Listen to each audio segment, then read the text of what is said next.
Okay, so is it 2025 budget one, Ruth, or is it a different one? It's a different one. It's about Okay. the stairwell. Oh, was just- it just- okay, let me look. Okay. I was gonna have it all. Yeah.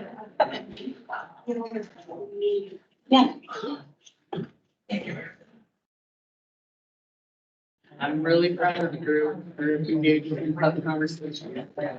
It's going on. Yeah. I have a paper copy.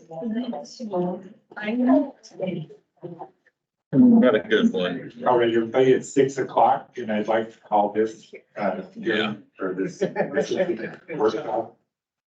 To order, please.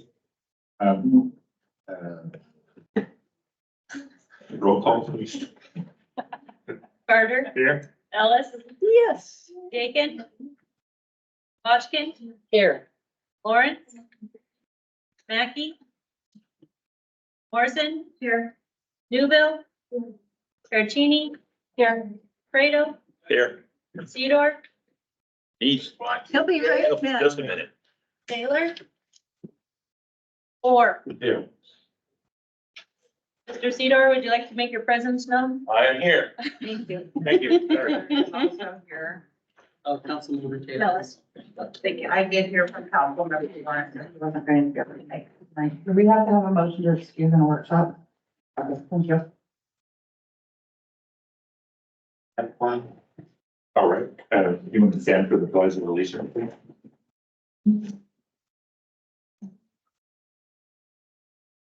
Allegiance to the flag of the United States of America and to the republic for which it stands, one nation, under God, indivisible, with liberty and justice for all.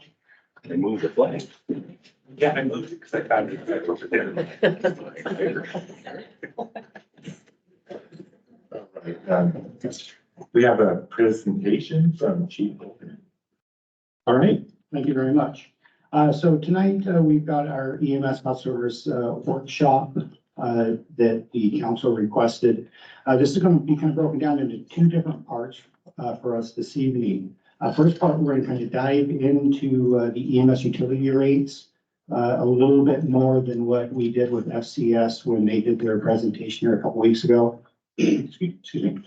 And then we're going to have a brief discussion too about our ambulance rates, which are the rates that we actually bill for the service itself. Those are in need of being looked at as well. So kind of two birds with one stone here. So first, the EMS utility rate. Now, as we go through this, there are a handful of handouts in front of you there.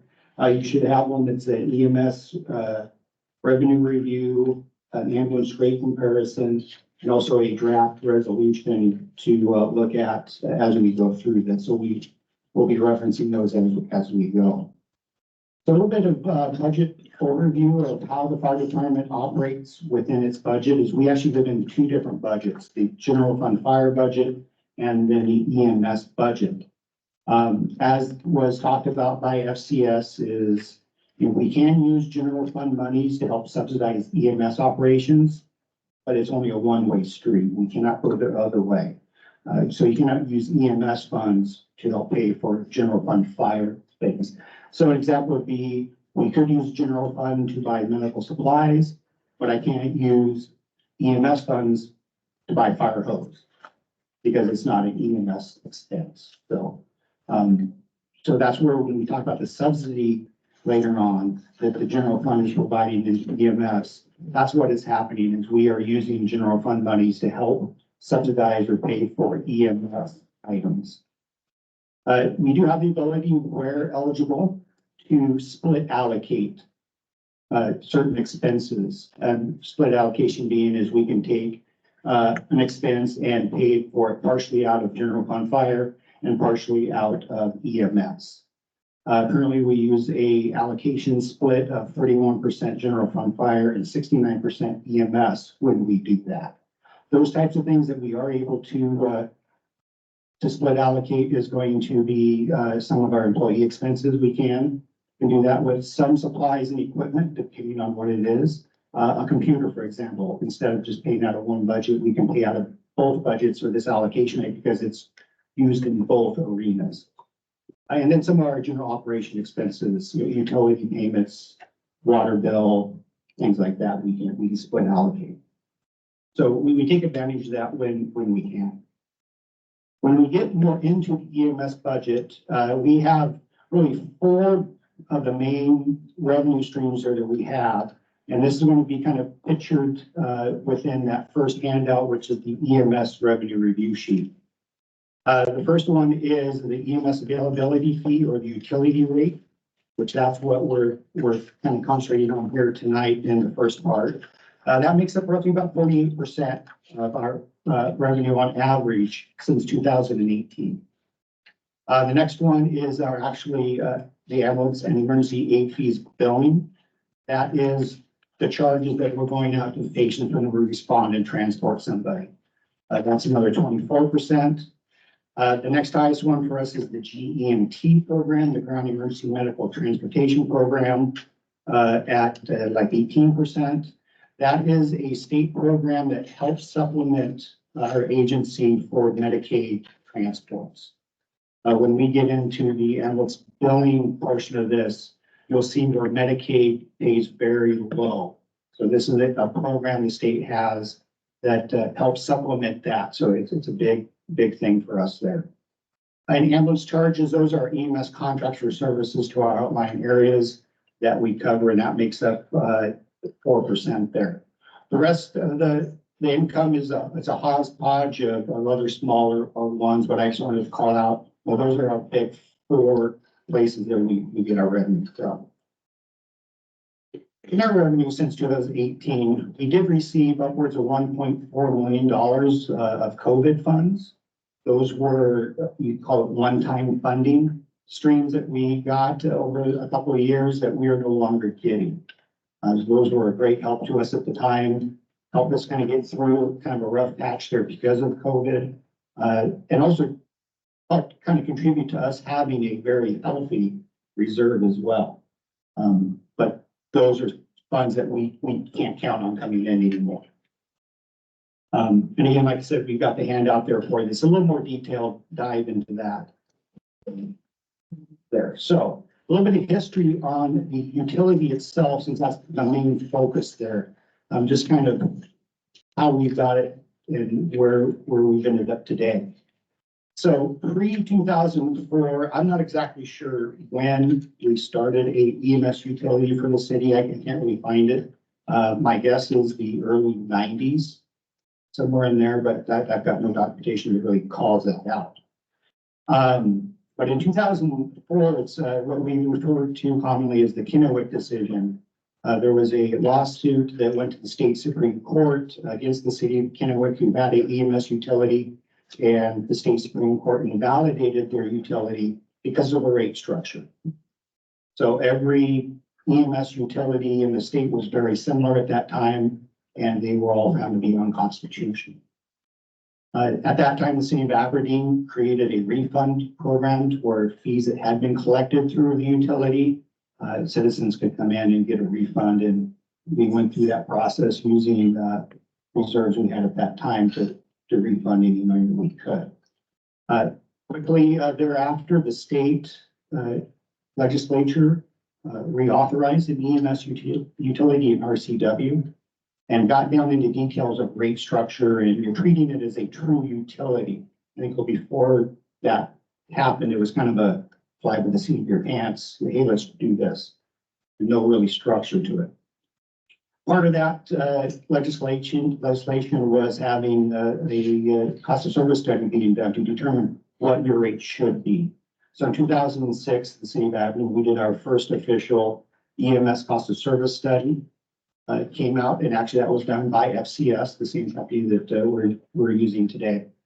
And they came out with an initial rate back then at $12.88 back in 2006.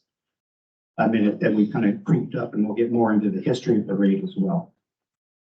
Next study was done in 2010, and it was just simply more kind of an update of the previous study that we've done. And at that time, the city council utilized a full cost recovery model. which is, we'll talk more about those options if you can remember that buzzword from the presentation of FCS.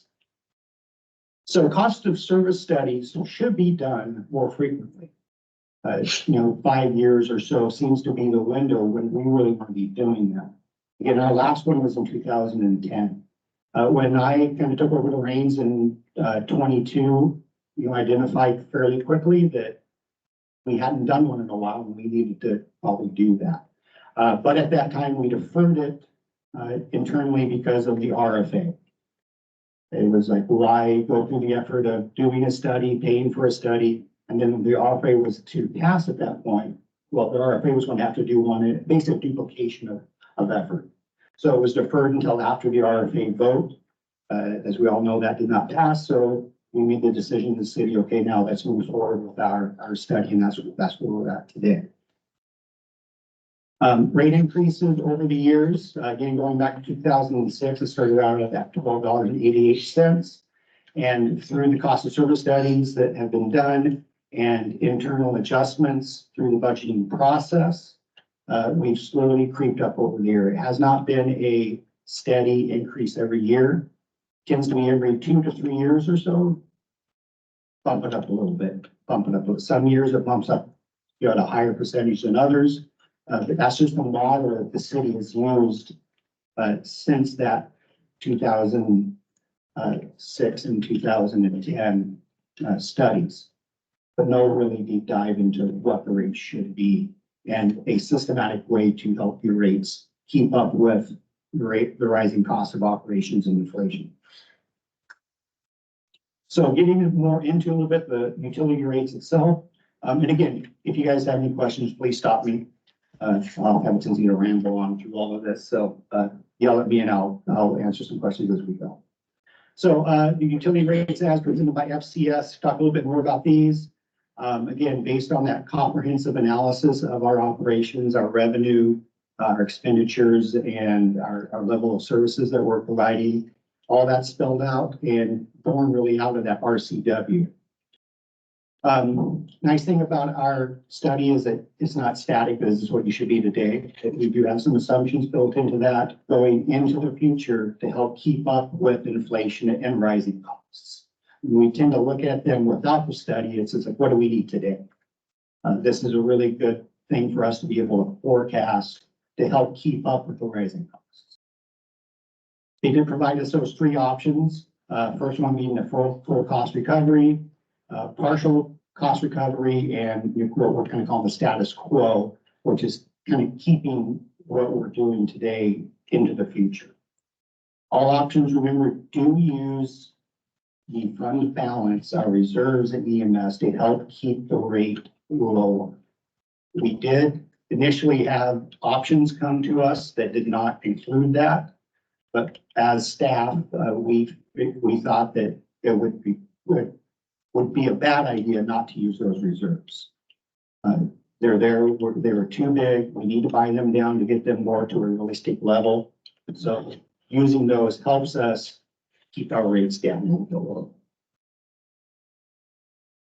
So full cost recovery, option 1 there. This is, of course, the highest level of rates that they're suggesting. Jumping up to that 58.72 in year 1 with gradual increases going up for the next few years. This one here would help the city realize a $2.11 million reduction in that federal fund subsidy that we've talked about, which would really help the health of the general fund. And Tara, please jump in at any time here since you are the fund person. But knowing that we utilized I know it's in here, but $3-some odd million in reserves just to balance the budget. That right there would have been a great tool for us to help not have to use reserves for the general fund and shifting costs truly over into the EMS fund where they belong. The allocation rate that we've talked about on the split allocation purchases and expenditures would change to an 18% general fund and 82% EMS. So a really big swing back towards EMS And that's driven by the data in the study that shows that that's where our workload, our demand and our funding should go.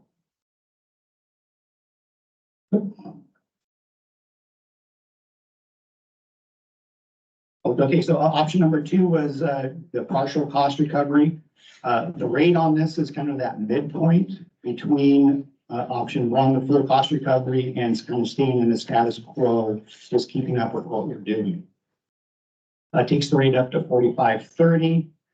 This one will be just under $1 million in general fund subsidy savings as compared to the status quo. So that still does help relieve, give a little bit of relief to the general fund, but does not give quite the impact as going with a full cost recovery.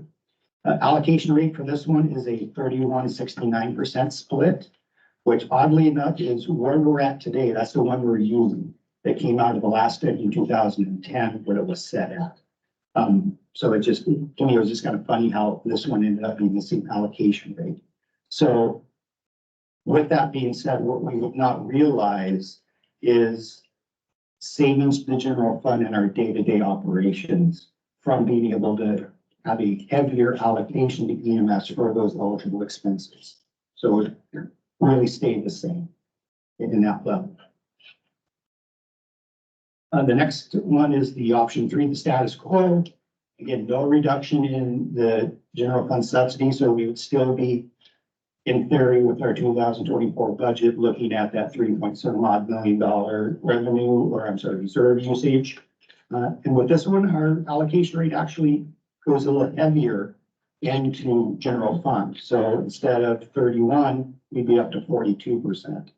So this cost would realign with really what it is the data is showing if we kept up our current rate.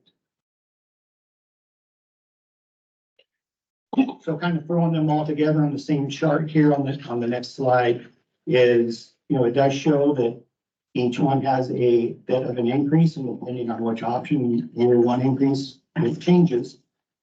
But to me, this illustrates that once we do that initial increase, whatever it might be, as you move forward, they kind of track in the same trajectory.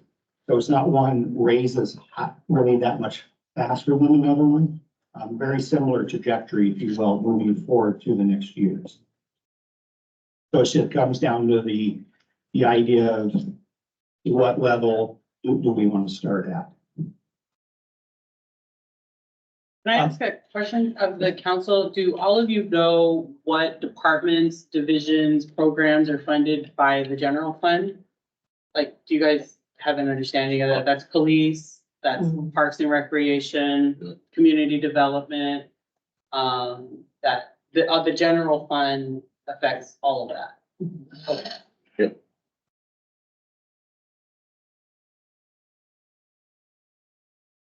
So, excuse me. So, the slide here, just looking at those allocation rates, and then just putting it in a different format on one place of, based off of our 2024 budget, what the general fund portion of that would look like, and what the EMS fund would look like, and what that general fund savings relates to.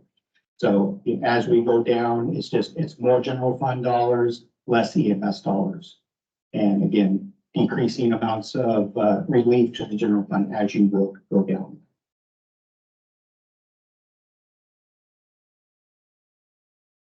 One thing I just really wanted to call out here as well is that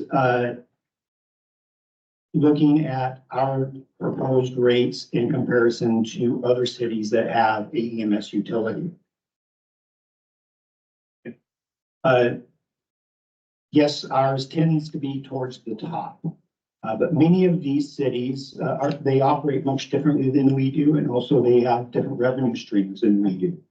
One I really like to call out is an EMS levy. The city of Aberdeen, we do not have that on our citizens.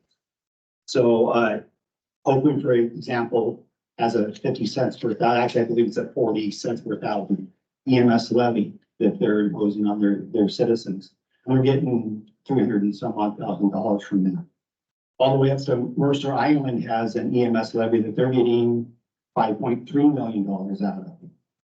So they have different revenue streams that Aberdeen does not have at this time. So, our rates are gonna kind of by default be a little higher because of the lack of that income. Yes, So is it, if we continued with the status quo, is that detrimental to our general fund? Is it eventually gonna use it all up and then we're gonna be forced to go into a different mode? I know what my answer would be, but I'm gonna defer that one to Tara. Yes, Mayor. So the general fund currently has a deficit of about $3 million. So without further cuts, you will start to eat away your savings, which are roughly $20 million. So that will go pretty fast with a $3 million a year deficit. Thanks. And we do have negotiations coming up that we'll re-engage in next year, for police, the fire, and perhaps our union employees and things like that. So these costs won't, this takes into account those like some percentage of that, but it's not all the percentage of what will be negotiated through union contracts.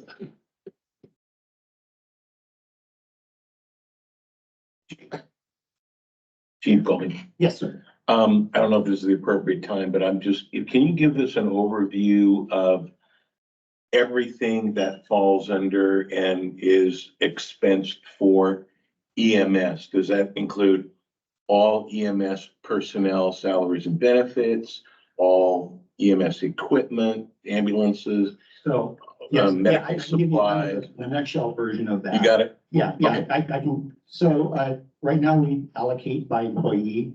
So we have, I want to say it's 16 in general fund and 21 in EMS. So 21 of the employees are paid through the EMS, side right now. Then things that are associated with them, like uniforms and all the benefits as well.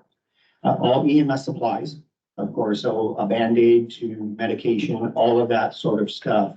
Medical equipment, that's all in the EMS. Professional services that are directly related to EMS only, such as the cost of the service study, our reporting systems that we use for our records management, those sort of systems and services, that's all EMS related goes to there. And then we split allocate a lot of our items, radios, office supplies, general operating expenses, utilities, power, gas, things like that are split allocated at that rate. So both funds share. So, without getting down into the really weeds of, this napkin per se is one or the other. Got it. That's kind of a nutshell version of it. Got it. But it just basically covers everything you need to adequately and, perform at the current level. Yeah. Your we EMS operate, services. at our level of service, yes. Great, thank you. Oh, I was just wondering, what's the average cost of an EMS call? I mean, taking the person, helping them, transporting them to the hospital. that is so hard to really nail down because there's so many different factors. Because we look at, you've got the ambulance, you've got the personnel, depending on what type of medication is used. And the cost of those various medications, because they're all over the place. Is the call a higher enough level where they need more personnel, so more personnel are responding? And are those personnel responding just to the scene to help out, or are they also going with the ambulance to the hospital? So it's easier to talk about it from a billing perspective rather than what it truly costs. So if I could just defer that question, and when we get to the billing part of it, that might kind of work. So, but remind me if I don't get to it. Okay, thank you. Yes. So again, just kind of some points on each of the options. So option one, first recovery system, really from a purely business perspective for the city, and financially, but this is probably what we should do. But I'm gonna put an asterisk on that because I understand and staff understands that that's a huge increase to the utility rate that we have today. So, you know, taking that into account, it's not as favorable. And that's totally understandable. But from just business, you know, numbers and such, option one is what it costs to operate the EMS utility. It does provide the most savings to the general fund, as we've illustrated there. And again, like I said, it does have that largest initial increase to the utility rate to the public. But moving forward from that, the rates of increase are very similar to the other options. Option two, you know, it's a balance between status quo and option one. You know, midpoint there for your rates, but we're not really taking advantage of the general fund savings that we could have by going with option one. This is where this one has kind of come in the previous presentation by FCS of being the staff recommendation. Is understanding, you know, that large increase with option one. We don't want to do that. But this is kind of where we landed, you know, with our recommendation. And then status, or option three, status quo. Again, least amount of impact to the public, but it does not change the health of the general fund, and EMS continues to draw subsidies off of that general fund moving into the future. Because I just want to make sure you almost look like you have a question. I didn't want to move forward. You're thinking, okay.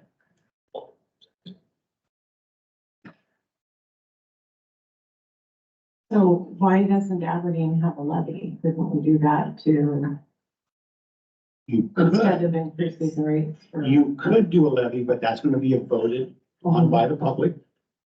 That does increase rates. Yeah, but it's still, you're going to increase, it's another tax on the people. And I actually have a slide that kind of speaks about I'm just levies. worried about if you get someone who's bringing home $1,100 a month, Totally understandable, you yes. know, $20 could be their food. Right, no, and yeah, and So, that's why we understand that side of it. mhm, So, and again, it falls to the council to make that call, mhm. so. And I've got a slide that comes up that kind of talks about some levy that might kind of speak to that a little bit more too. So next few slides, I kind of answered some questions that I've seen pop up on social media when this first came out, and also kind of talking or speaking to a few of the questions that I got from a couple council members. I kind of thought, well, if one council member had that question, a couple probably do, and just reached out at that point. So I included some of the ones in here to kind of help answer some of those things. So one of the popular questions or comments out there is the percentage of EMS calls that are for the homeless, and that the homeless is driving this. You know, we have not, as a department, truly tracked our homeless responses over the past 10, 15 years. We've just truly been doing that for the last year and a half or so. But looking at the percentages of when we've been tracking that, we're running right around, let's say 12% of our call volume is attributed to somebody experiencing homelessness. It's not 90% like I've seen some posts say and such. So when we look at just our EMS call volume as a whole, that's kind of where it's at. Another question's kind of popped up, and actually, I believe this one came from a council member, is how many of the homeless ever paid for the service, either monthly or by using the service? Well, the homeless, they're not contributing to the utility because they don't have a utility account to attach it to being homeless. But when we do transport a homeless person, the vast majority of those are covered by Medicaid. So we are getting some billing revenue out of them through the Medicaid program. And with Medicaid, we get the GEMT revenue comes in hand with that. So it's not a black hole, if you will, of services that we're getting nothing for. we are still able to get some revenue from those. Instead of raising the monthly charge for EMS services, why can't the final bill for service be raised if used? So one of the beautiful things, if you will, of the EMS utility is that as a resident, you as a patient will not see a bill directly from the fire department for your EMS bill, for your ambulance bill. Anything not paid by insurance is written off, and that's part of the utility program. So what we would do is we would bill your insurance. Whatever is not covered by insurance, we write off. So there is, by raising rates then, and not taking away that write-off, then we're not going to realize a bump in revenue because we're not balance billing is what we call it. Where we will see a little bit, and I'll talk about this later on again some more, but where we will see a little bit of an increase in billing by raising rates is going to be in our non-resident patients. Ones that we pick up in town that are not from here locally, that don't pay the utility, or in the outlying districts we serve. We could realize some increase ever so slightly, I believe, in revenue based on the balance billing of those individuals. And one other issue with just raising rates too is not quite 80% of our patients are covered either by Medicare or Medicaid. And we kind of refer to this as our payer mix is very heavy to those two programs that are historically very low in reimbursement. And especially with Medicaid, you get what you get, and you can't balance bill Medicaid. What was the percentage on that again? It's actually 79% of our patients are either Medicare or Medicaid. Wow. So very, very heavy. Hey, Chief, Yes. can you tell me what the initials BLS and ALS and SCT are, and what is the difference between emergent and non-emergent? I'll come back to that Thank you. in the next section with rates, Thank you. because I'll talk specifically about it. Okay.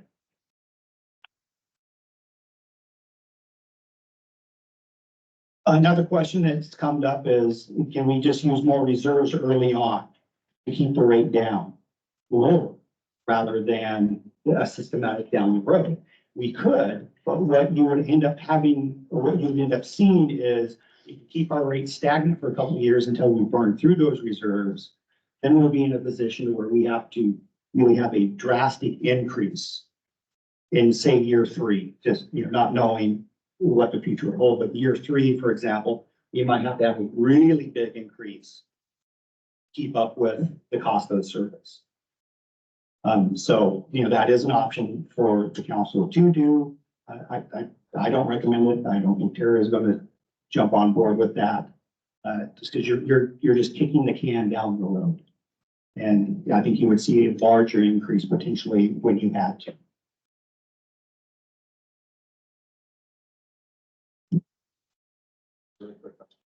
So on, like with the option 3, that would come out of the general fund and that would be paid for. And am I understanding eventually the rates will have to be increased either way?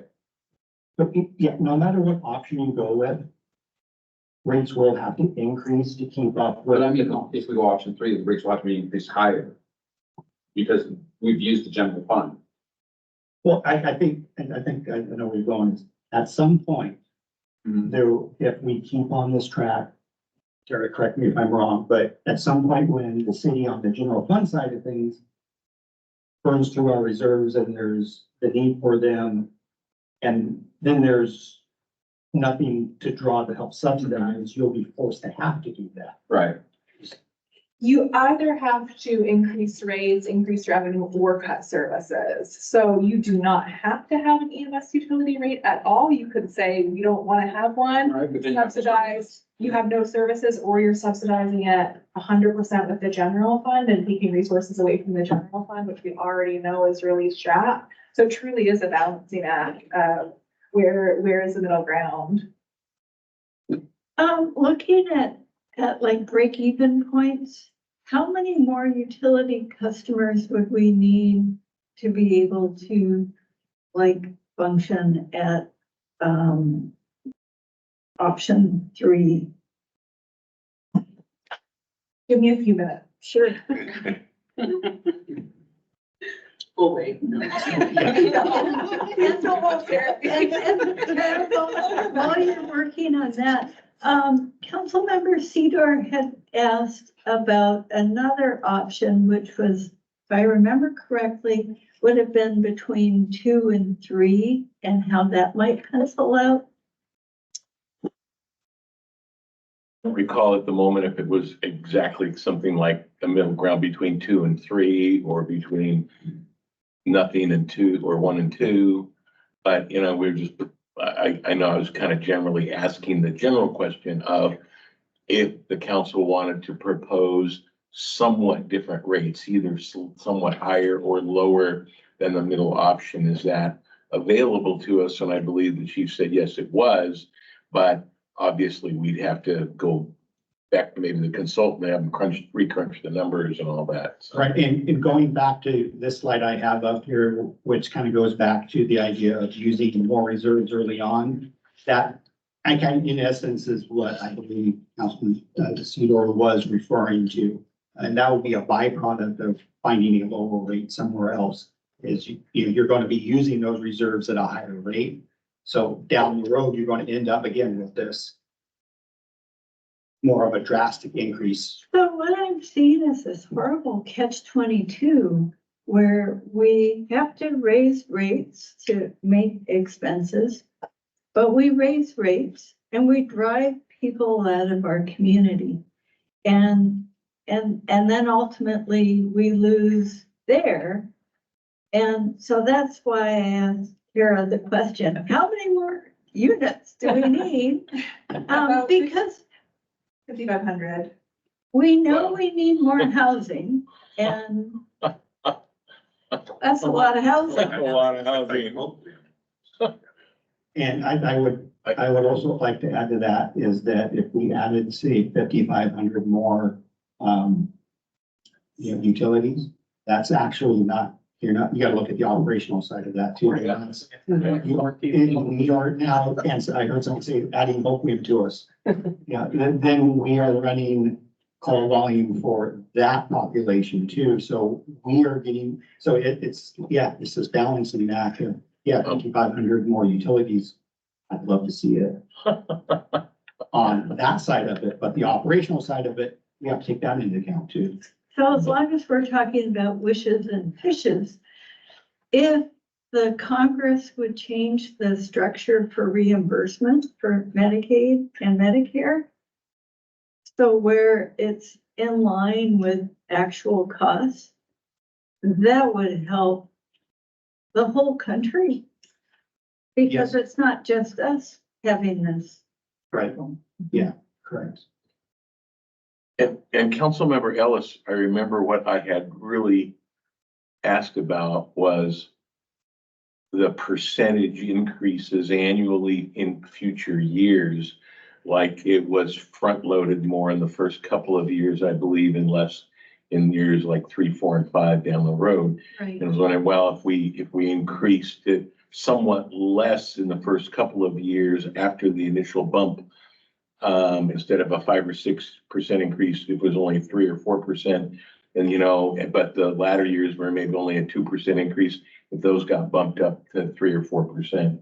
So you're kind of looking at how you're allocating over future years to come in terms of other increases. Yeah, you're absolutely right. There's a sharp increase right at the beginning. And heck, maybe that's part of the answer, is that we bring that initial increase lower and keep exploring creative options for. Well, correct me if I'm wrong on this. At some point, what we're going to look at probably having to do, unless we go with this full cost reimbursement basis, we're gonna be dipping into recovering some of our budget costs and expenses from our reserves. And depending on how much we increase or not increase rates, that we're either gonna burn through reserves faster or slower over a period of time. But at some point, at least as it's proposed now, in about 5 years, we'll burn through most of the existing reserves, except to get us to a level of about 80 days of service. Yes. So we always have to keep in mind, we're still, whatever the increase is, and it's likely gonna be some kind of an increase, we're still gonna be funding it either through reserves or the general fund to some degree. Do low-income people have an option for paying less? So the Amos utility is just like with the water and sewer utilities. You're eligible for the low income senior discount program that the city has, which I believe, if memory serves me right, a 20% decrease on the overall bill. So if they meet the requirements of that, then they're able to go down that path. Chief, do you know what the income threshold on that is? I do not. I think it's an age threshold. It's a combination. Yes, it's a low income senior. They're just Discount. posted in the lobby. Do we have the flexibility of adjusting or modifying? If that's part of our municipal code, we'd have to just change the code. It's not a charter provision, it's a code provision. It's state based. Is it based on something the state dictates? But we can't set our own levels if we want to increase the income threshold The so more city, qualify? the city would be able to change the method used to administer the low income and senior program. That's something council is interested in. So what are you thinking? I have no idea Oh. on it. Well, I'm thinking the same. I mean, let's say that the low income threshold is anybody making $12,000 and less a year. I mean, that's very low. Say we adjust it and go, it's 20,000 or less per year. I don't know. I don't have the data. Right now, it's low income seniors. There's no low income. But there is a threshold for what that income can be. Right. And what we're talking about is, can we raise that so that it captures more of our population that is lower income? Because so often the lower middle people are just, they're left out. And if we did that, then does that put us back in that soup of, okay, we Yeah. gotta get this money from somewhere. Where's it gonna come from? That's where more data is needed. Because actually, the question I emailed you about today, Chief, was really not just related to low income seniors, but was really related to low income and seniors. So two different. So, if you don't have to necessarily be a low income senior, maybe we set a rate for a senior and maybe we set a rate for someone who's low income. And we have to decide what those bases would be.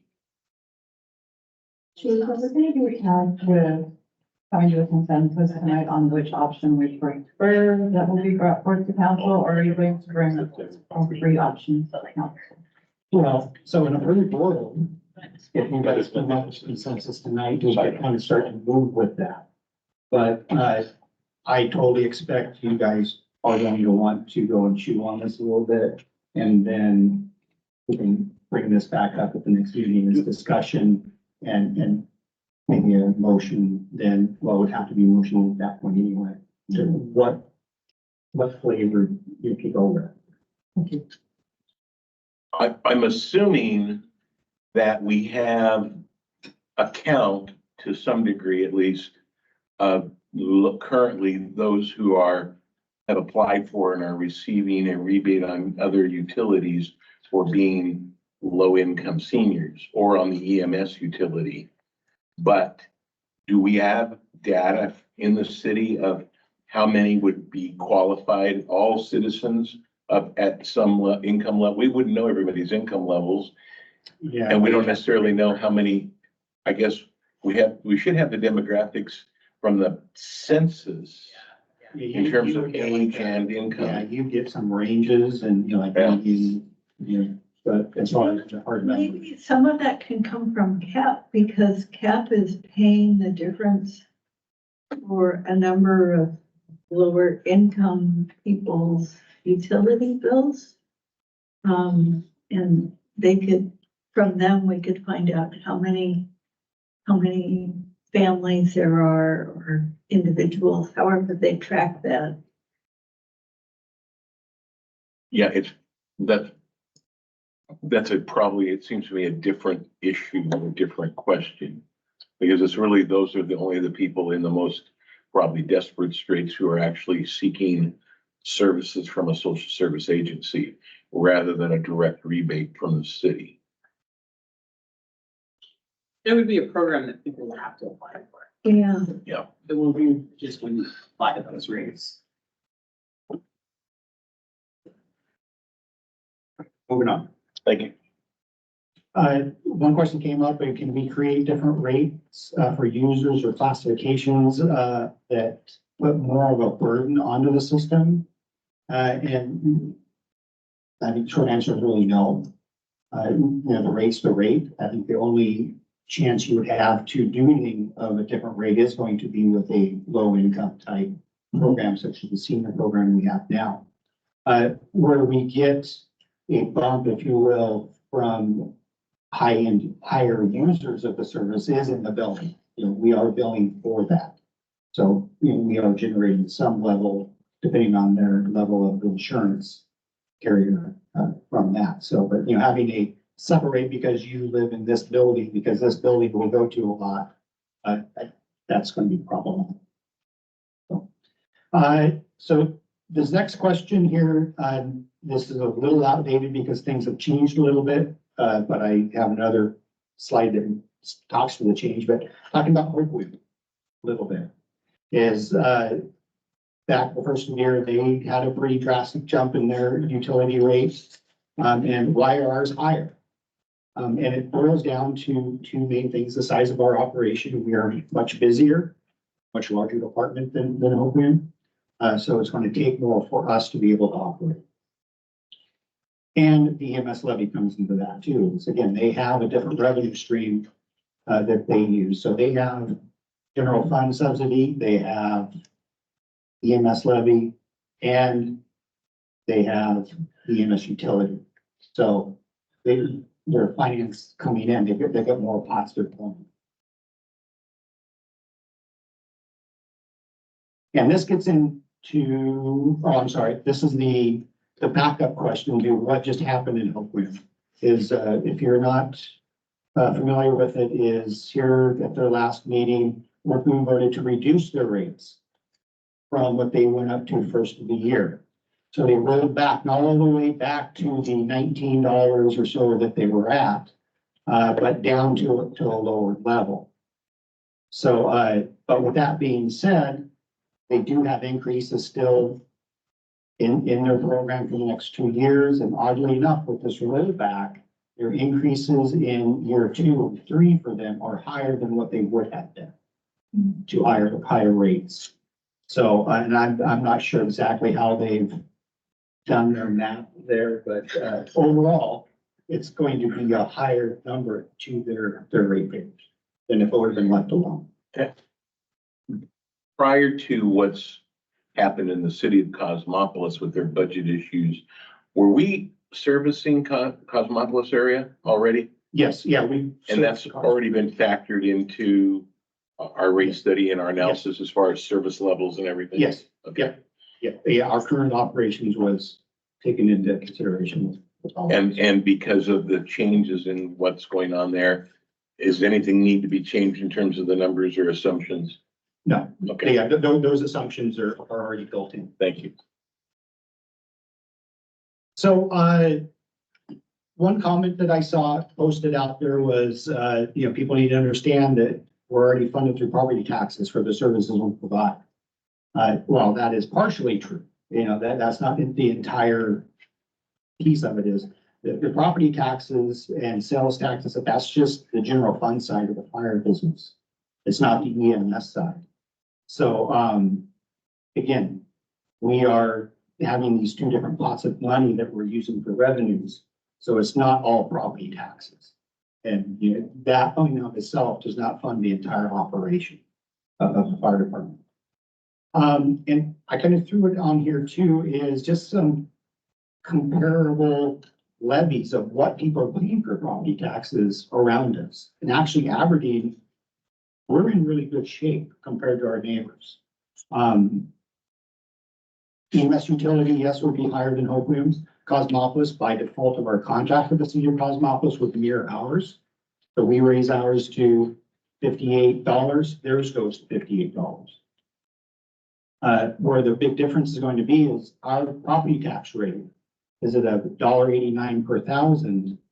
And that's just our basic levy. That's all the city collects at this point within your property taxes. Cosmopolis, they're at $2.17 for a basic levy, plus they're paying another 79 cents for their city hall bond. And hopefully they're paying $2.18 on their basic levy. And then they've got a 41 cents, that's what they're collecting right now on their EMS levy, another 13 and 18 cents respectively on two different fire truck bonds. So they're paying at $2.90 compared to our $1.89 per thousand. Wow. So, you know, our rates, even though our EMS utility rate may look a little bit better, but when you look at as a whole for the community, I think Aberdeen actually is in pretty good shape compared to our neighbors. Yeah, I mean, basically, if the EMS utility rate doesn't go up, or if it goes away completely, we'd have to fund all fire operations through the general fund, including EMS, which means we'd have to raise taxes but also we have limits on how much we can raise our taxes, our tax rates, right? So I've got just a couple more questions here to speak to and comments that came up, but we're doing this just because there are RFAs. That is not the case. This is not, you know, we're getting back at people because they voted for their RFA. I was very transparent, I know myself, through the RFA discussions that we were going to have to do a rate study. And either the RFA would do one, we would do one. Either way, the rate study is going to show an need for an increase. We didn't know what that level of increase was going to be because it was an unknown at the time. And the RFA, we kind of ballparked it at $50 of what we would end up being around. So it's not like it's just well, you didn't vote for it, now we're going to do it this way. Again, we were very transparent in there needing to be some form of sustainability financially for fire and EMS, and this is particularly for EMS. And so the city has to take this step to look at it, to make sure that we're able to provide the services we're still. Discounts provided, we've touched on that already. So again, this goes back to the next steps. On this is your consideration of if there's one that this group wants to move forward with to take to the council next meeting. You know, we can make that April 24th as a decision-making resolution there for you guys and move that forward. These rates are earmarked for us, hopefully, if we get things done in time to take effect on July 1. So it's not all right now. So it will give us a couple of months to be able to make sure that the public knows that these rates would be increasing at whatever level the council so chooses at that point.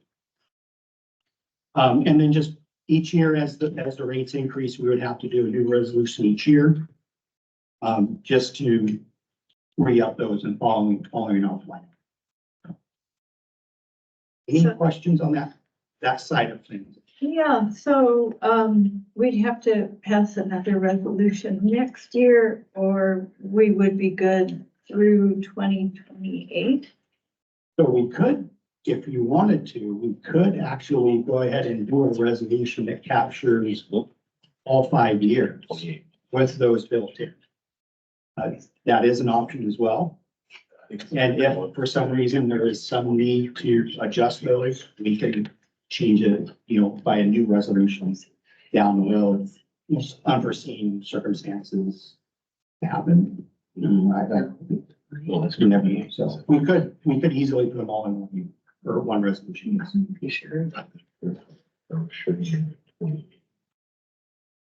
Okay, well, I hope this is the appropriate time. One, I'm gonna jump on my soapbox for a minute, but two, Yeah.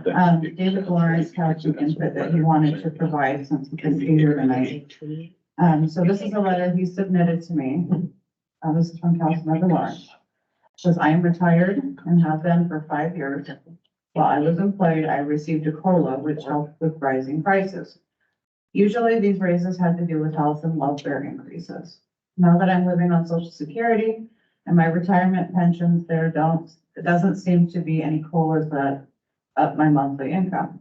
I'm to the point that it is hard to buy food and the necessary medications I need to live on. The COLA that I got from Social Security was only around $20 per month, which doesn't even cover the increase in gasoline prices. My property tax assessment has gone up over $100,000 in the last few years. I am having a hard time even paying for my property taxes. My home is paid off and has been for years, but if I can't continue paying those taxes, I will be living in the great outdoors. I can't afford a raise in EMS fees. My choice would be option 3 at this time. Just before I kind of throw something out. Been talking to a lot of people the last couple of weeks about this. So property taxes are up, rent is up, fuel is up, electricity is up, grocery bills are through the roof, prescription medication costs are up. We're coming off the 5th year of a utility rate increase, but people's incomes are not going up. People are on fixed incomes and they can't bear anymore. It's not just that this will hurt them a little and that we're asking them to prioritize and pay a little more. What we're asking is bleeding them dry and it is impossible for them. My preference is option 3, to continue subsidize 100% out of the general fund. If we need to revisit this annually, so be it. I would rather see us look into grant and other funding opportunities to help offset some of the cost of option 3. And come budget time, we need to start setting priorities that are realistic, sustainable, and fiscally responsible. I know people don't like to hear about making cuts, but I think that's what's necessary now.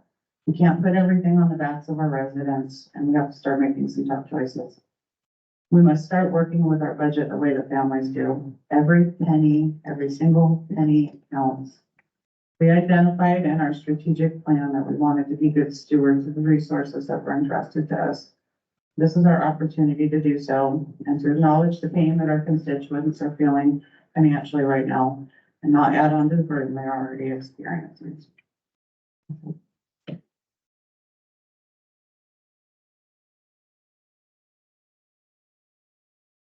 If you were looking into grant stuff, would you like to elaborate on that a little bit? Sorry to put you on the spot, but I think it's valid.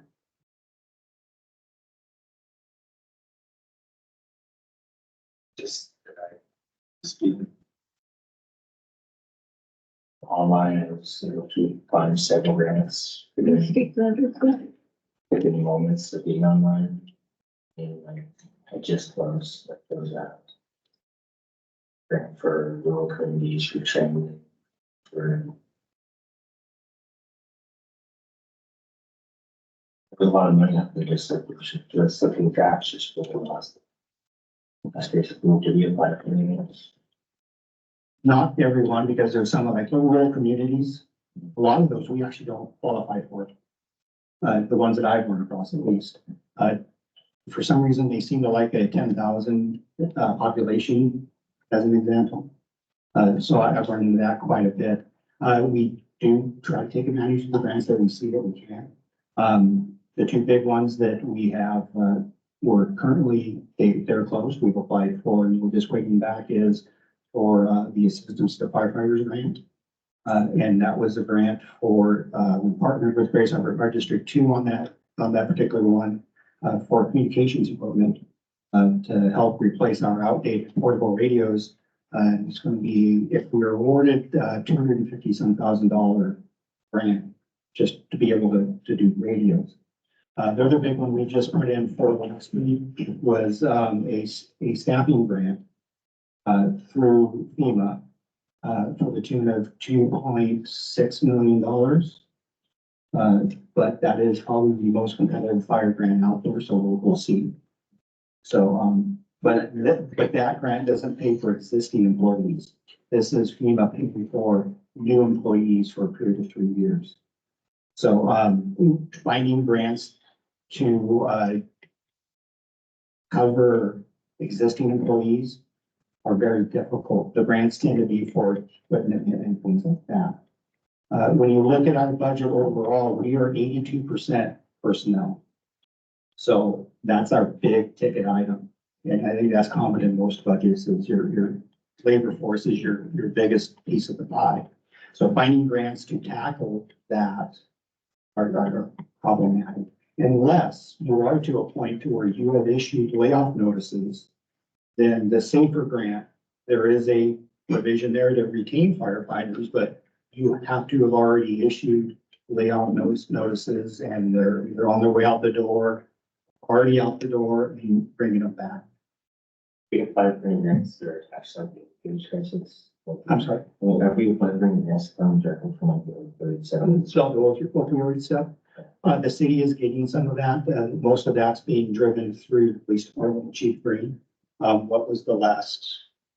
We had to submit, applications to 6 different entities that belong to this, alliance subcommittee for us to belong there, because we don't just get to spend it on wherever we want. We have to work with different committees to have it approved. So like we would be approving other cities and the way, and counties and the way they're spending money. So, but we have to belong to a group to be able to use that money.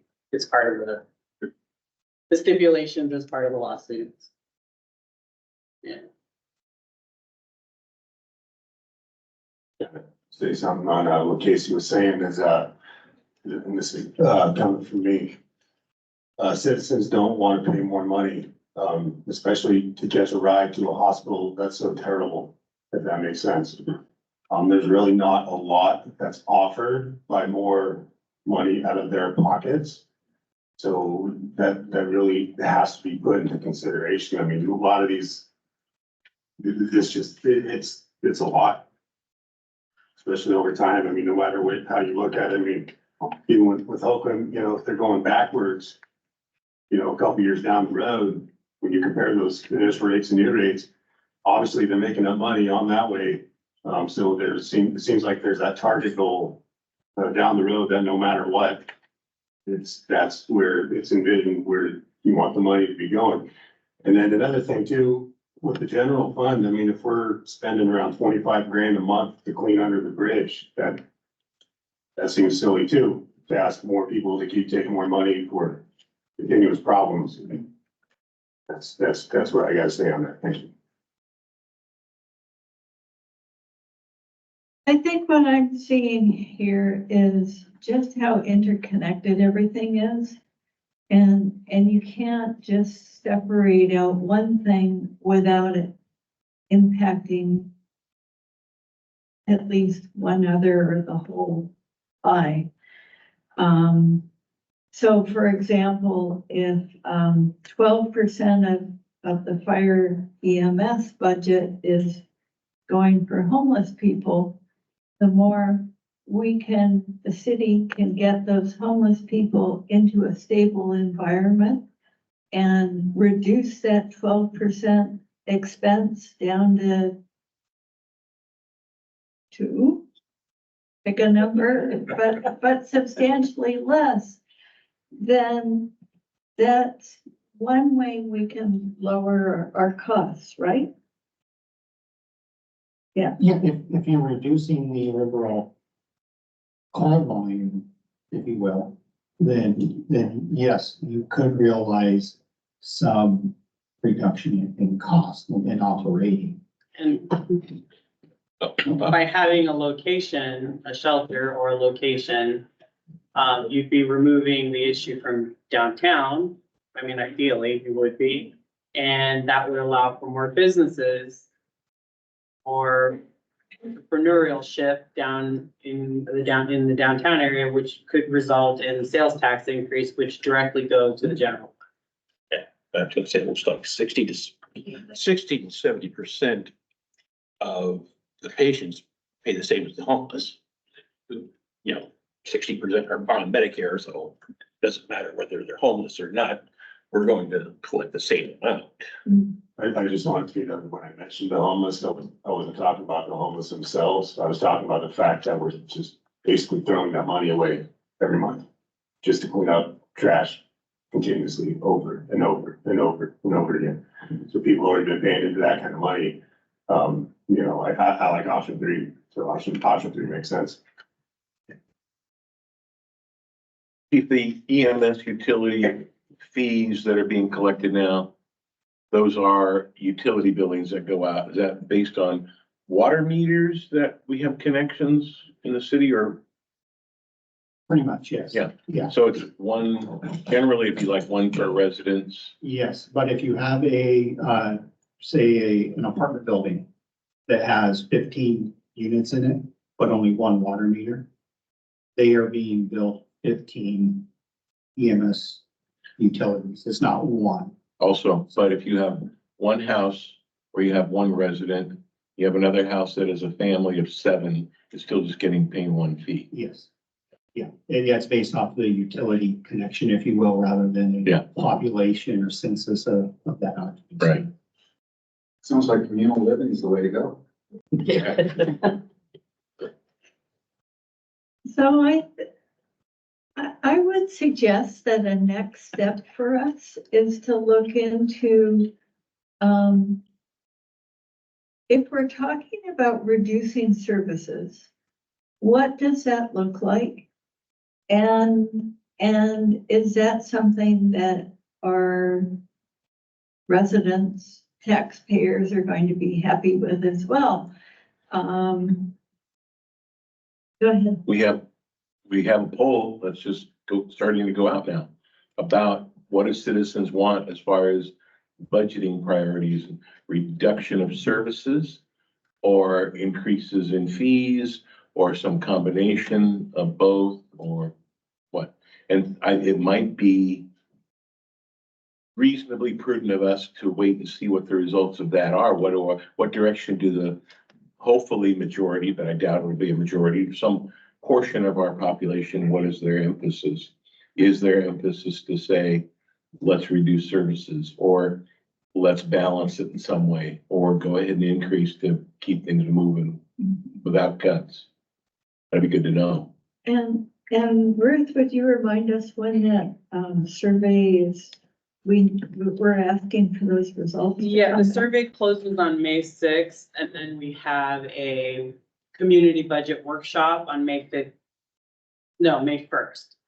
And so I will bring the results to the council budget workshop on the 15th of the survey and the community feedback session. So Well, for all those citizens listening tonight, you've got a couple of opportunities to weigh in and help us make this really tough decision. So on one of the slides there that Dave had, or Chief Golding had mentioned, was that the possibility of bringing something back for the council's consideration on the 24th. So am I hearing correctly that you'd like to wait until after the survey results and the community feedback sessions are in? I think so. Yeah. That would be my input. What would be the point in doing the survey if we don't want to see what they have to say? How many EMS calls do we have a month? Yeah, round number 500. 500? Yeah, round number, yeah. Give or take, ebbs and flows, but 516. yeah. I encourage any of you to go on a ride along and to spend half a day with EMS and fire guys. I mean, it was incredible. We were hopping in the truck. It felt like every 20 minutes we were hopping in the truck to go to a call. So they are very busy. I've already ridden with them a couple of times. I don't want to do it anymore. Yeah, it's exhausting. You can't. No, it was in the back. I Oh, don't yeah. want to do that anymore. service that's definitely used by the community a lot. Okay. You guys good to move on to part two, which will not take near as long? Okay.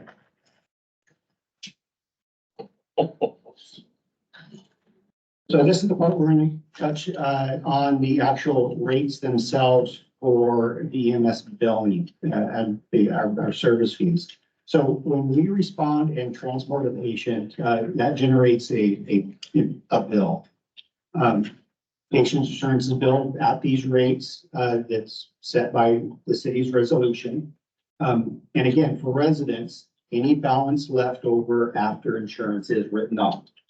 So these rates we're talking about, when we talk about our residents, this is just what we're billing the patient, not necessarily billing the resident. Non-residents, yes, they would be seeing a bill for the balance of whatever insurance does not cover, when we're able to do that. So, this is our current rate structure here.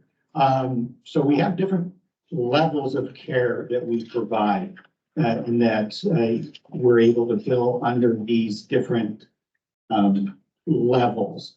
Basic life support, or what we refer to as BLS, that is EMT basic level care that we provide.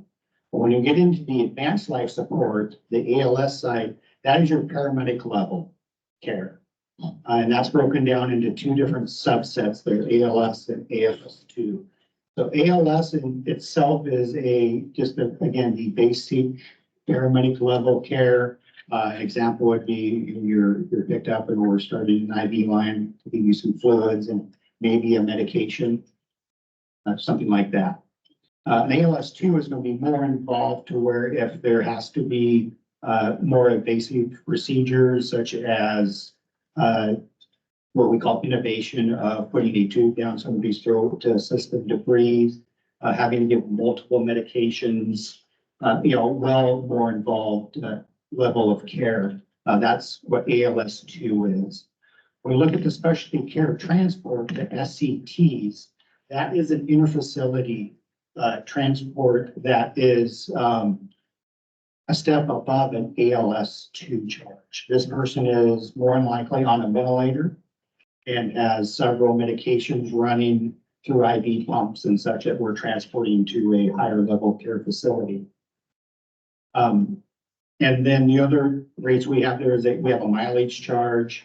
A standby rate is if we're having to stand by on a transport for some reason. Generally, these are wait and returns, we call them.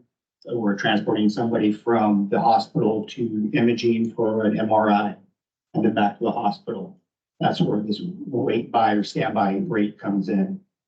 And then there's a response and service fee that we also have that we're able to bill as if we were to respond to a residence and we do a bunch of care, use a bunch of supplies, but end up not transporting. This allows us to be able to bill the insurance a nominal fee for that.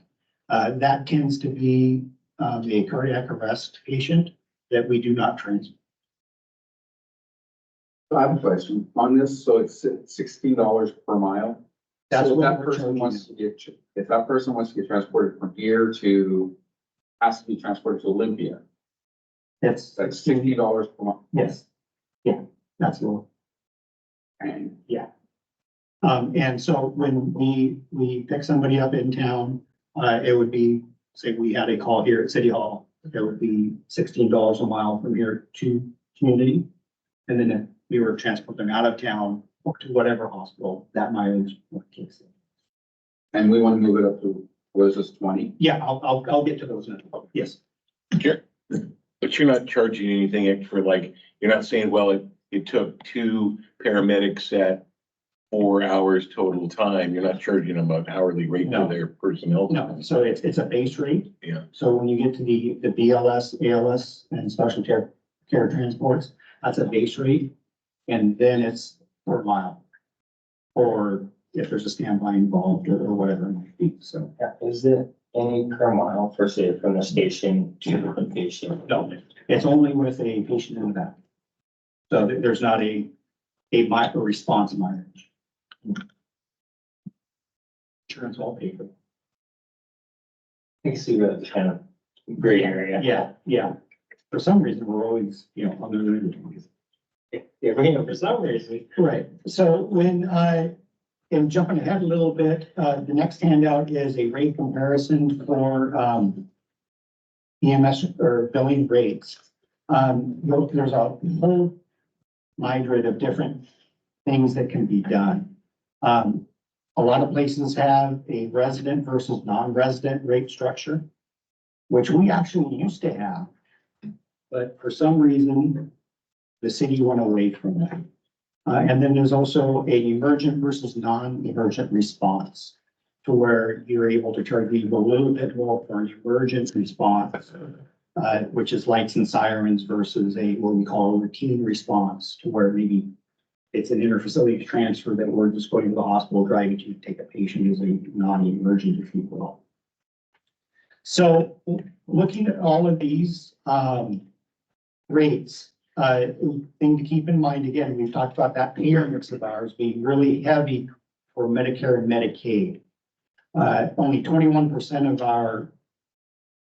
our billing goes out to other insurances, whether, regions versus veterans, whatever it might be, that are historically better reimbursers, if you will, into the system. To give you an idea of what we get back on those payer mixes, just picking a BLS response with an $800 base fee is Medicare usually pays right about $350 for that. And Medicaid pays $115. And especially with Medicaid, that's what you get. You cannot balance it. But we do get the GMT funding that comes into that program to help supplement that. I didn't put that on here because it's all over the place of what they reimburse for the calls. And so it ranges anywhere from $600 to $1,100, $1,200. So we get that money come back. So we do end up getting a better overall. But one thing I do want to say about GMT is we don't know how long it's going to stick around. We've had it for probably a good 5-6 years now. And it's been a lifesaver financially for the city, as with a lot of ambulance providers. We've heard rumors that it may go away, but it's still here. I'm just chalking those up as rumors until I get a notice that it's going away. Then that's where we'll figure out what we're going to do. But without that we would be in even a worse position than Chief, is that state funds? Yes. I'm sorry. No, actually, my question will be. Come back. Okay. Perfect, thank you. So the chart here just kind of gives you an idea of what, the various, the two main payers for us reimburse us at.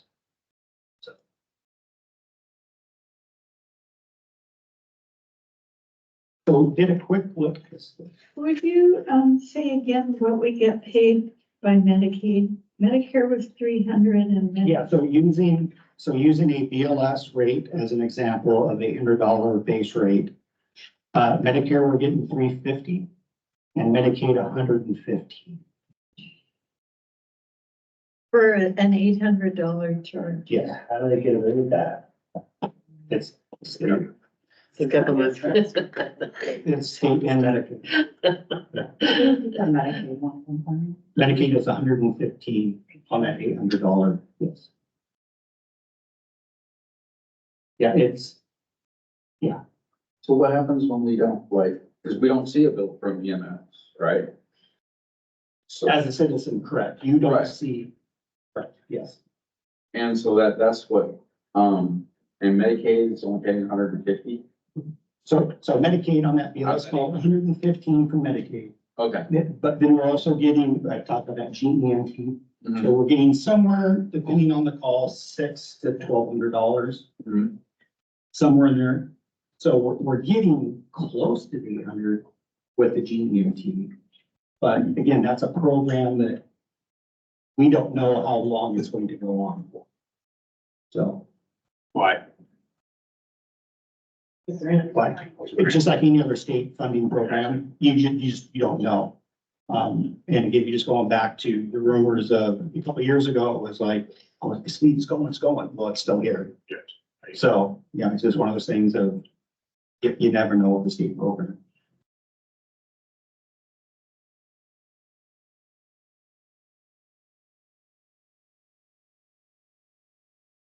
So, we took a snapshot look at our rates and compared them to, the rest of the county for starters. All except for one agency, East Grays Harbor, which is Elma. They did not get back to me after a couple of requests for some info, so I don't have their numbers in the mix. But I looked at all our transporting agencies here in the county.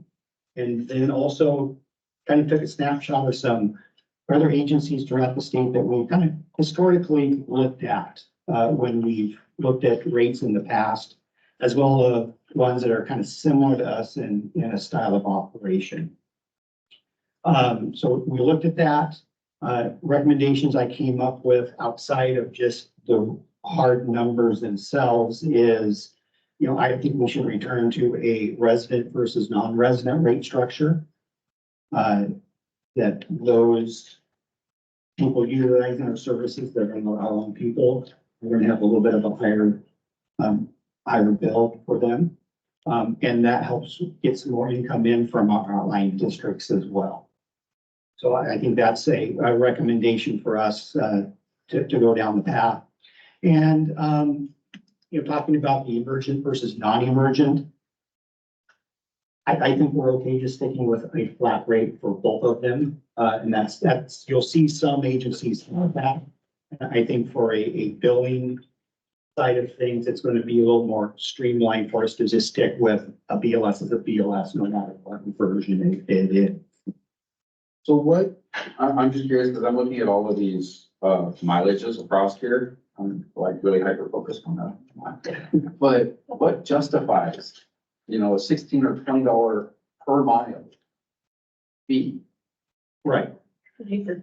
Well, first off, for us, for me, I'm justifying it versus comparables. Well, from that's the initial standpoint. I'm looking at it like across the Yeah. board, right? I will say that, for me, the driving force is fuel and maintenance.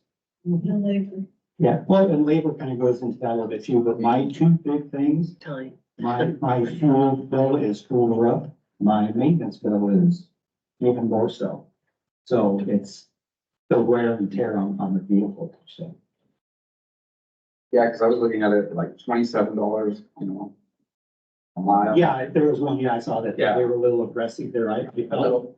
Yeah, So so, they might have to drive farther to transport people to services. If it's South Beach, then they don't have any medical services in their cities.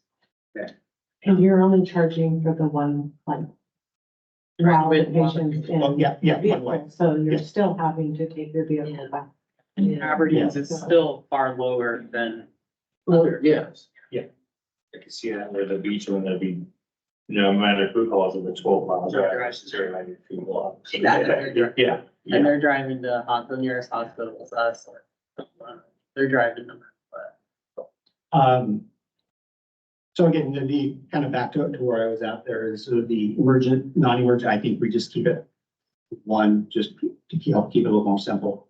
And just be keeping in mind that Medicare and Medicaid, those reimbursements are kind of set and they are what they are. So we're not going to see a huge influx of funding coming in. Time will tell what this does for us into the future. I wonder if we do this, are we going to get a little bump in our billing? So, is that going to be enough to down the road be able to reduce something later on? I don't know. So time will tell what the true effects will have for us there. We have the question of whether you can target a specific building for paid services. Can we target a specific, say, occurrence, like general overdoses, that specific one thing we charge multiple. No, you used to be able to charge differently, a base rate than like supplies and things you used for type of call and such. What that has really gone away to, it's just a flat fee for that Level of overdose qualifier, would that be a BLS or an ALS? overdose. Generally speaking, if we are giving medication, if we're giving the Narcan, it's ALS.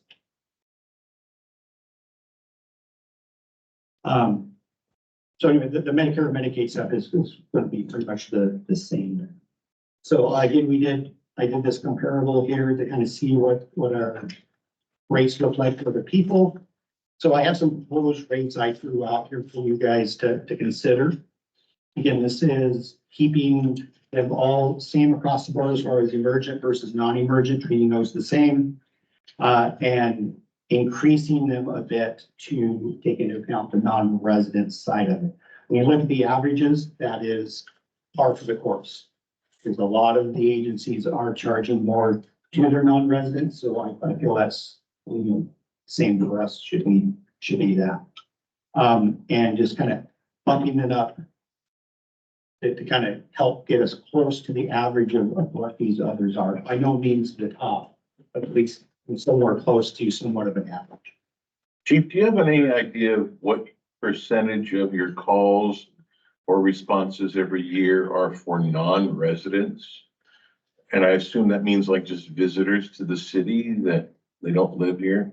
I can tell you that in 22, 23, we're running, say, somewhere in the neighborhood of 20%, give or take. Really? Yeah, I can say that 18% for sure, because 18% was out of district, out of city calls. Oh, out of city versus like a visitor. Yeah, so 18% of our calls were in like Cosmopolis, our district. Got it. And Got it. you got that number plus, a few percentage more of passerbyers. If somebody driving to the beach gets a fender bender, then we give them right to the hospital instead. So a couple percentages of those. Got it. There, so. Got it. So the rates I'm looking at here is for residents, going up to, $9.50 for BLS, $11.50 for ALS, $13.50 for ALS2, $14.50 for that specialty care transport, bumping our mileage up to 20, standby rate of 100, and keeping our responsive service fee at $2.50. Now, again, I just want to remind everybody that this is what insurance is being billed, not the patient. Because of that write-off, we're billing insurance, so we're not, as we're raising the rates on residents, they're not really going to realize that because it's only the insurance we're billing. And where we'll see a little bump from the resident side of this is to those that do have private insurance. So we bill in regions. Regions is going to reimburse higher now because our bill is higher. So, but we will not pass that increase directly on to the residents themselves. Chief, do the options reflect these proposed increases in service fees? I'm sorry, in services, increased level of service? The options for raising rates, EMS rates, does that calculate these proposed ambulance service fees? So I want to make sure I'm understanding you correctly. Are you asking if the utility rate increases Oh, yeah, are affecting the ambulance billing? Is that what you're asking? yeah, Okay. No. They're two separate entities. One thing I would say, the only way they would be linked, and I referred to this a little bit, is that we may realize a little better income, if you will, from billing down the road from this. That's yet to be seen, which could in turn down the road, the potential of next rate study, maybe not need as much of a bump, but that's down the road. That's not something we're going to realize next month. And then back to the rates really quick, just, your non-resident rates are pretty much mirror a $200 increase on that side to those. So that's, the level I'm providing there, for my recommendation. And then next steps for this is gonna be, very similar to the EMS utility rate is you guys can make a decision on if that's the route you want to take, and we include that on the same resolution as the EMS utility rate. Historically, they have lived together. So we would just continue that practice of all our rates would live in, EMS rates would live in the same resolution moving forward. So, with that being said, any questions on that portion of it? And did I get your? Yeah, Okay. thank you very much.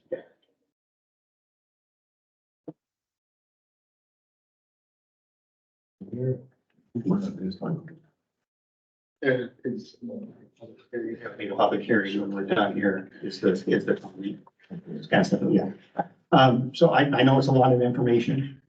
And if you're like me, you'll leave here and come up here with more questions. So please don't hesitate, give me a call or shoot me an email. And I'd be more than happy to, answer any questions you guys come up with, after this. So. And just to confirm, we will revisit all of this after the survey has closed and after the community budget, community budget forum takes place as well. Good.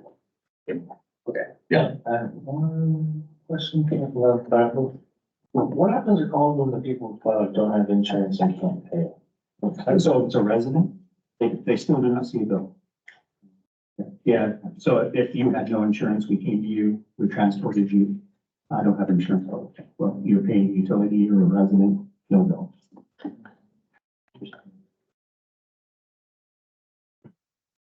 Another question too, was curious, and I'm not sure how it even we would have an answer, but like say if a person had a $2,000 premium.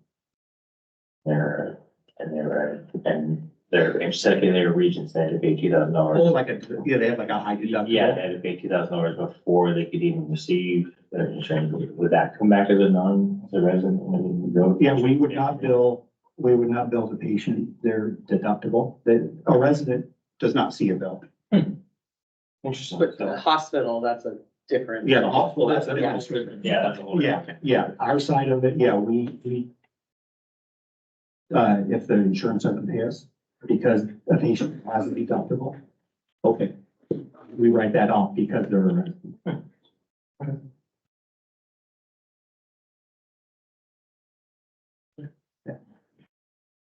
We did look at, I flirted with the idea a couple of years ago when I started doing the budget of what does that look like if we did away with that as far as income? And it was not a huge number. And the political capital of doing away with that program, I think, wasn't even worth it. So I think it's a really great program for our citizens that I think we should maintain. So.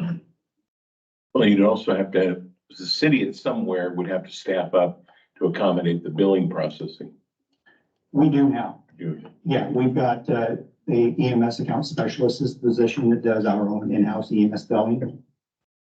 So we're already there to be able to do it. We're building the insurance, then we're building those non-residents, the balance billing that we're doing, so. So it's not that many, it wouldn't be that much to bill residents. It wouldn't take that much extra. No, we could absorb it, Okay. but I just want to clarify, I'm recommending that. We did look at it as part of our revenue, but it's not a huge enough figure at the time. And again, I think it's such a benefit to the citizens to have this program as it is, that we should just leave that alone. So that's why that's in there, so. The offset we'd still have to increase rates or cut services. And is that even, like, what do you do in an extreme situation where you have, say, someone who calls in 20 times a day for nothing, that person? We have some avenues for them. If it's the lack of a better term, the malicious side of things, we do have the ability to have them cited for false reporting and misuse of the service. Those actually are pretty rare. A lot of times you get more into, they're calling us multiple times, the mental health issues, for example. Mental loneliness call. Yeah. Not a lot of those. But we do have, through our fire service specialist, does a really good job of reaching out and trying to get assistance for those people that do call us quite a bit.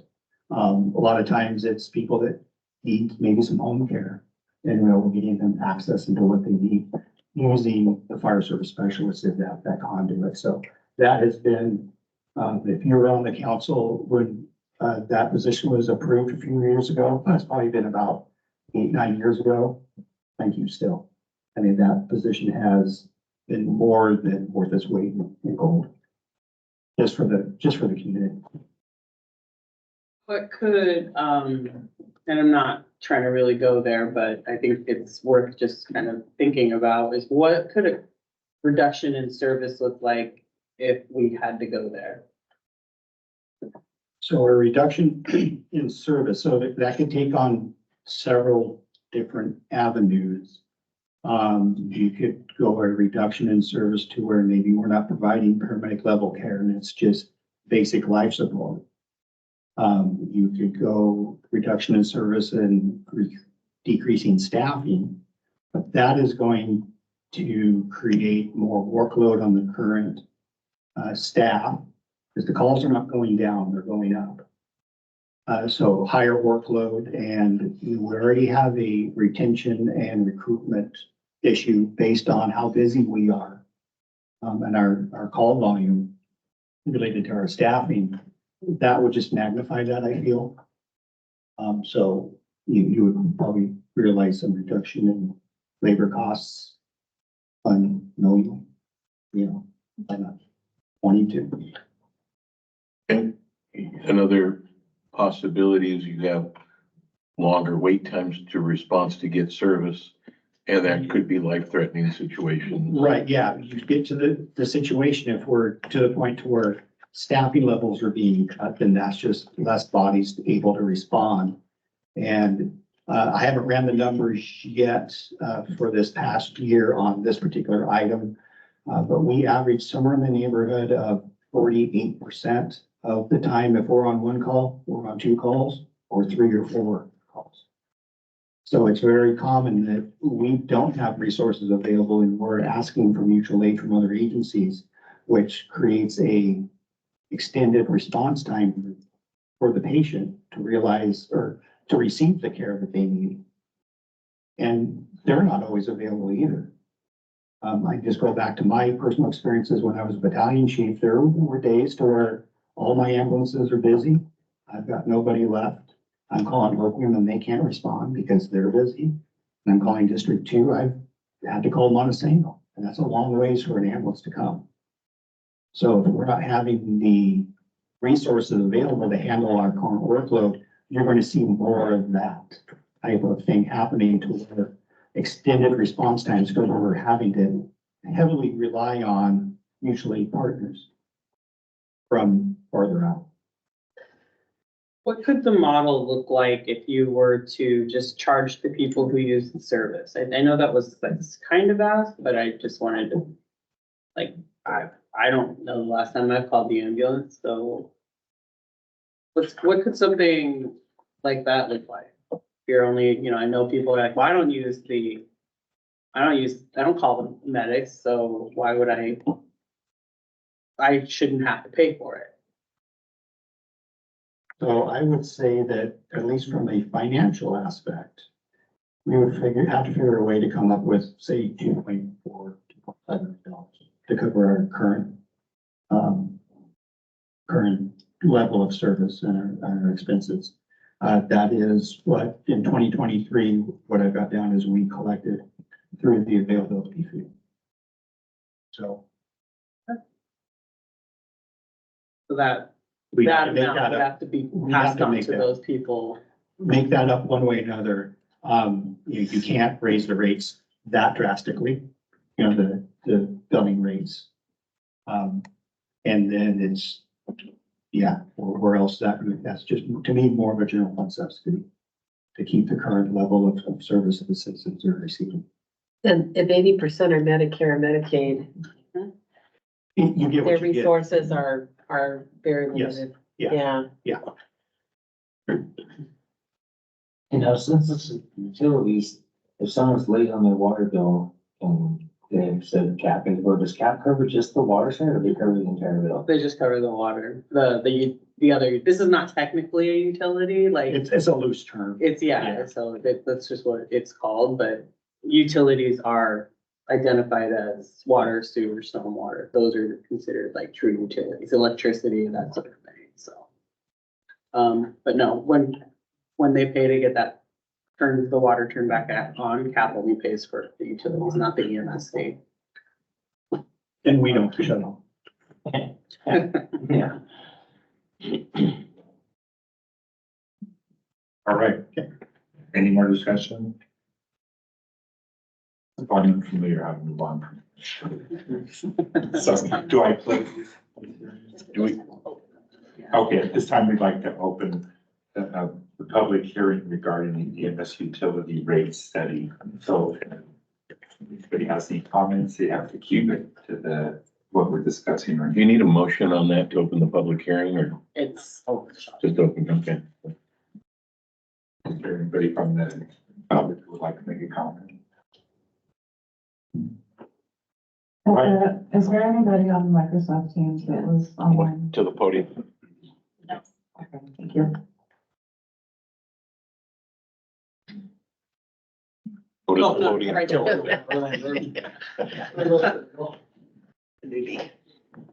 I think that we should probably give these guys everything they need, you know, because they save lives. And like he was talking about, calling Monsanto, trying to get people over here, it could take a long time, and by then, people are dead. Whether it's that man down there overdosing under the bridge, or if it's one of y'all that fell down a flight of stairs or something. You know, if somebody coming from Monsanto, it's gonna take a very long time. And you might not get that help unless you're somebody, like all you people are. You guys are somebody's, so you're gonna get that help right away. But everybody else might not get that help that fast. And it sucks because at the end of the day, we're all neighbors and we're all related. And I think everybody needs that help. And that's all I guess. Could you give us your name and your ward? My name is Cody Jones. Just the area kind of where you live in that region. Cody Jones. My last address was 33 Kent Creek Road in Monsanto. Okay. But, anyways. All right, thank you. Anybody else? Where's everybody at, man? I got that. So we don't have to have a motion to close the public hearing. Yes, we didn't have one to open. We don't need one to close. Okay, public hearing is now closed. And I guess we're adjourned. Again, everybody, if you have any more questions, please, don't hesitate to reach out. Thank you so much. Yeah. Giving us all this information. It's a lot. It's a lot.